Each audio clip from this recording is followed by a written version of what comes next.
Jeremiah 38. Now Shephatiah son of Mattan, Gedaliah son of Pashhur, Jucal son of Shelemiah, and Pashhur son of Malchijah heard the words that Jeremiah was saying to all the people.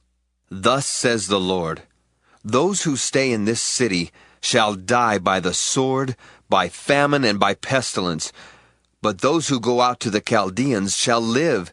They shall have their lives as a prize of war, and live.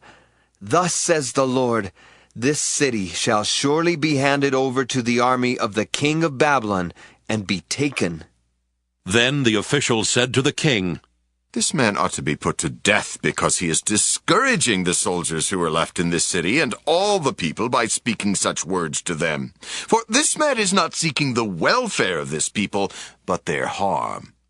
King Zedekiah said, Here he is in your hands, for the king is powerless against you.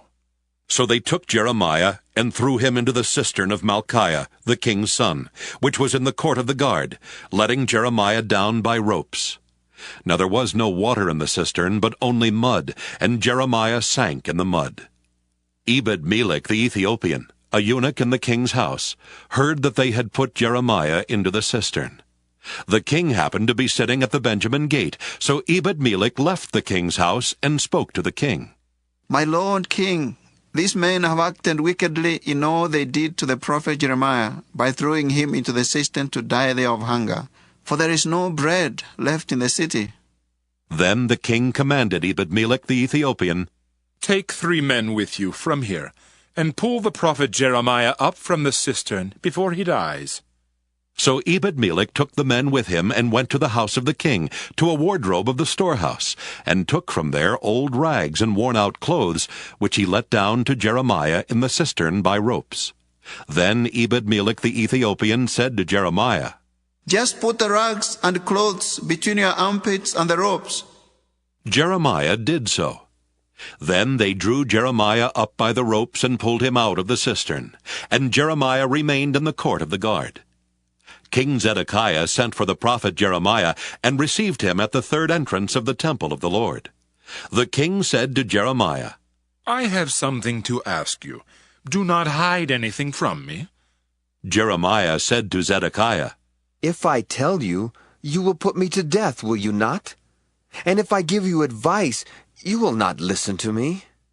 So King Zedekiah swore an oath in secret to Jeremiah. As the Lord lives, who gave us our lives, I will not put you to death or hand you over to these men who seek your life. Then Jeremiah said to Zedekiah, Thus says the Lord, the God of hosts, the God of Israel, if you will only surrender to the officials of the king of Babylon, then your life shall be spared, and this city shall not be burned with fire, and you and your house shall live. But if you do not surrender to the officials of the king of Babylon, then this city shall be handed over to the Chaldeans, and they shall burn it with fire, and you yourself shall not escape from their hand. King Zedekiah said to Jeremiah, I am afraid of the Judeans, who have deserted to the Chaldeans, for I might be handed over to them, and they would abuse me. Jeremiah said, That will not happen. Just obey the voice of the Lord in what I say to you, and it shall go well with you, and your life shall be spared. But if you are determined not to surrender, this is what the Lord has shown me. A vision of all the women remaining in the house of the king of Judah being led out to the officials of the king of Babylon and saying, Your trusted friends have seduced you and have overcome you. Now that your feet are stuck in the mud, they desert you. All your wives and your children shall be led out to the Chaldeans, and you yourself shall not escape from their hand, but shall be seized by the king of Babylon, and this city shall be burned with fire. Then Zedekiah said to Jeremiah, Do not let anyone else know of this conversation, or you will die.